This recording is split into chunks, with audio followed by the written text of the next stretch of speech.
Assalamu alaikum. Hopefully you will find and feel fresh. In today's lecture I'm going to show you how can you use the draft and shell. Right now it is hidden. This is why. First we need a solid object. So for that I would choose this plane, sketch on it, and sketch preview, and this time I will draw a rectangle. Just extrude it up to a certain limit, right? And okay,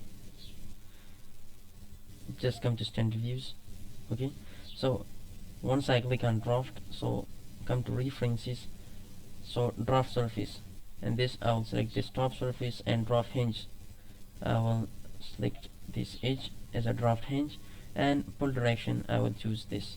Okay, so actually you can see that whatever the angle you want, like this time I'm keeping it 45. Okay, so I have drafted this surface at 45 degree.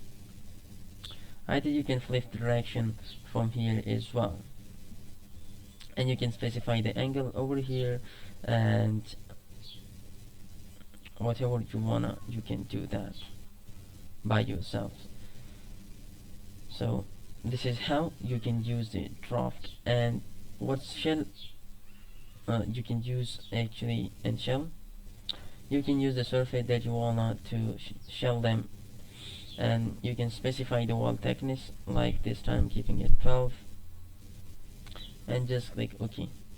If you want to shell this object too, also for that come to shell, select this surface as well, and just press and hold Control key and just click OK.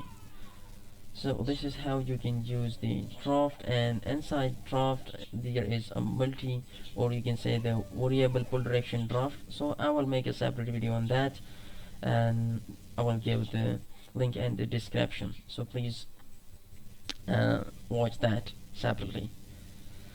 So hopefully you like how can you do draft and how can you use the shell. Okay, so if you like this video, so please don't forget to subscribe and press the notification bell icon. Thanks.